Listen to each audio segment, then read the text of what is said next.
اللہ رب محمد صلی اللہ علیہ وسلم نحن عباد محمد صلی اللہ علیہ وسلم اللہم رب اشرح لی صدری ویسر لی امری واحلل عقدۃ من لسانی یفقہوا قولی اللہم رب یسر ولا تعسر وتمم بالخیر اللہم افتح علینا حکمتک ونشر علینا رحمتک یا ذا الجلال والاکرام بسم اللہ الرحمن الرحیم ولو بلا نقع وعلیہ صفحہ الگ الگ صفحہ میں اے علی النقع فلو کنسا دارن او ہدما حائطن او کالا حنتتن فاصاب وجہہ وذراعی غبار لا یجزیہ حتی یمر یدہ علیہ. ٹھیک ہے، عبارت آپ نے پڑھی ماشاءاللہ. اب اس کا ترجمہ دیکھیے اور مفہوم سماعت کیجئے. کہتے ہیں ولو بلا نقع وعلیہ ای علی النقع. کیا معنی؟ اگرچہ بغیر غبار کے ہو، بغیر غبار کے یعنی اس میں دھول مٹی نہ ہو. سمجھ رہے ہیں؟ ولو بلا نقع کا معنی اگرچہ بے غبار ہو. یہ بلا نقع اس کا تعلق یا تو حجر سے ہے یا علی کلی طاہرین سے ہے. یہ عبارت آپ جو پڑھ رہے ہیں اس کا تعلق آپ کے کل والے سبق سے ہے. آپ نے پڑھا تھا کہ ہر پاک مٹی سے تیمم کرنا جائز ہے، اور پھر آپ نے پڑھا تھا حجر سے تیمم کرنا جائز ہے. تو کہہ رہے ولو بلا نقع کا تعلق یا تو حجر سے ہے یا پھر علی کلی طاہرین سے. اگر اس کا تعلق علی کلی طاہرین سے مانتے ہیں تو تقدیری عبارت ہوگی علی کلی طاہر من جنس الارض ولو بلا نقع. کیا ہوگا؟ علی کلی طاہر من جنس الارض ولو بلا نقع، یعنی ہر وہ پاک چیز جو مٹی کے جنس سے ہو، مٹی کے جنس سے ہو تو اس سے تیمم جائز ہے اگرچہ اس پر غبار نہ ہو. کوئی پاک چیز ہے مٹی کے جنس سے ہے تو اس کے اوپر غبار ہو، دھول وغیرہ ہو یا نہ ہو، اس سے تیمم کرنا. یا اس کا متعلق حجر ہے. کیا ہے؟ حجر ہے. آپ نے پڑھا تھا نا کالتراب والرمل والحجر. اس کا متعلق اگر حجر کو مانتے ہیں تب تو مطلب اور بھی صاف ہو جائے گا. یہ تب مطلب اور بھی صاف ہو جائے گا. یعنی حجر چونکہ مٹی کے جنس سے ہے، پتھر مٹی کے جنس ہی سے ہے، لہذا اس پر دھول ہو یا نہ ہو اس سے تیمم کرنا جائز ہے. یہ اس عبارت کا مطلب ہے. اے حرف تفسیر کے ذریعے اس کو صاف کرتے اے علی النقع، یعنی کہ ہو صاف ستھرا ہو.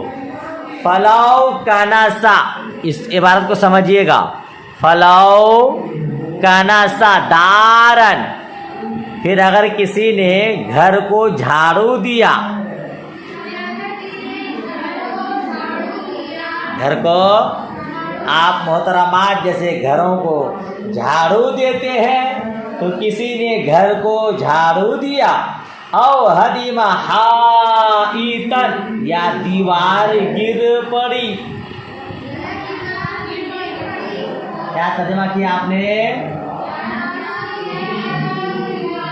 ایسا بولیے او ہدمہ، او ہدمہ ہے نا، او ہدمہ حائطن یا دیوار کو توڑا. دیوار کو نہیں پڑھے آپ نے من اقام الصلاۃ فقط اقام الدین. ومن ترک الصلاۃ فقد ہدم الدین، کہ جس نے نماز قائم کیا اس نے دین کو قائم کیا، اور جس نے نماز توڑ دیا اس نے دین کا کھمبا توڑ دیا۔ تو ہدیمہ کا معنی یا دیوار توڑا، او کالا حنطۃ یا گیہوں کو وزن کیا، یا گیہوں کو وزن کیا، ناپا، ٹھیک ہے نا۔ فَأَصَابَ عَلَى وَجْهِهِ وَذِرَاعِهِ غُبَارٌ، تو اس کے ہاتھوں اور چہروں کو غبار پہنچا۔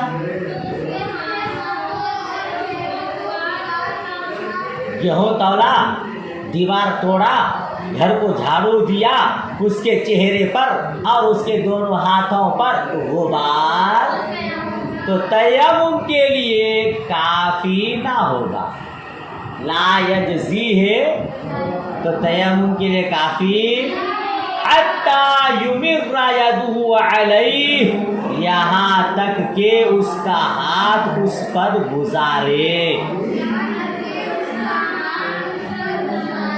ٹھیک ہے۔ آپ نے جھاڑو دیا، دھول آپ کے چہرے رخسار مبارک اور آپ کے دونوں دستہائے متبرکہ کو چھوا، پہنچا جی، دیوار توڑا کسی نے اور گرد و غبار اس کے ہاتھوں میں چہرے میں آیا، گیہوں کو وزن کیا اور دھول وغیرہ اڑ کر اس کے ہاتھوں اور چہروں کو پہنچا، تو اتنا کافی نہیں ہوگا، بلکہ کیا کرنا ہوگا، ہاتھوں سے چہرے کو ملنا ہوگا، بائیں ہاتھ سے دائیں ہاتھ کو، دائیں ہاتھ سے بائیں ہاتھ کو، جو مسح کا طریقہ ہے، تیمم کا طریقہ ہے، اس طریقے کو اپنانا پڑے گا، تب جا کے تیمم۔ لہذا جھاڑو دے کر آپ کے رخسار مبارک، چہرے مقدس اور دستہائے متبرکہ کو جو دھولوں نے چوما ہے، بوسا لیا ہے، خالی اتنا کافی نہیں ہوگا، اسی کو آپ مل دیجئے، تو الگ سے مٹی پر ہاتھ مارنے کی ضرورت نہیں پڑے گی، تیمم ہو جائے گا۔ یہ ہے اس کا معنی، ماشاءاللہ۔ تو اتنا سمجھ میں آ گیا، آگے پڑھیے۔ ما قدرتہ علی الصعید بنیت اداء الصلاۃ، بنیت اداء، کیا فرماتے ہیں، پاک مٹی پر قدرت کے باوجود ادائے نماز کی نیت سے۔ ترجمہ سمجھ میں آیا؟ ارے بھائی صاحب، پاک مٹی پر آپ کو قدرت ہے، اس کے باوجود آپ نے جھاڑو دیا، یہ کام انجام دیا، اور آپ کے چہرے پر اور ہاتھوں پر دھول وغیرہ ہے، تو آپ کو اب پاک مٹی پر ضرب لگانے کی ضرورت نہیں، اسی کو پھیر دیجئے، مسح کر لیجئے، تیمم ہو جائے گا۔ سمجھ شریف میں بات آئی؟ ادائے نماز کی نیت کے ساتھ۔ فالنیت فرض فی التیمم، تو تیمم میں نیت فرض ہے، یہ مسئلہ آپ بہت پہلے سے ہی جانتے ہیں کہ تیمم میں نیت خلاف للزفر، برخلاف امام الزفر رحمۃ اللہ تعالی علیہ کی، حتی اذا کان به حدثان، حدث یوجب الغسل کالجنابۃ وحدث یوجب الوضوء ینبغی ان ینوی عنہما، فإن نوى عن أحدهما لا يقع عن الآخر لیکن یکفی تیمم واحد عنہما۔ دیکھیے، برخلاف امام زفر کے، یعنی امام زفر رحمۃ اللہ تعالی علیہ کے نزدیک جس طرح وضو میں نیت فرض نہیں، اسی طرح تیمم میں بھی، کیونکہ تیمم تو وضو کا نائب ہے نا، تو اصل میں نیت فرض نہیں، تو نائب میں بھلا کیوں؟ مگر ہمارے یہاں وضو میں نیت شرط نہیں ہے، لیکن وہ تیمم میں نیت شرط ہے۔ کیوں بھائی صاحب؟ کیونکہ پانی جو ہے وہ طہور ہے، وہ پیدائشی پاک کرنے والا ہے نا، چاہے نیت کریے نہ کریے، پانی پاک کرنے والا ہے، پاک کر دے گا، لیکن مٹی اصل میں طہور نہیں ہے، پاک کرنے والی نہیں ہے، جب تک کہ نیت نہ کر لیں۔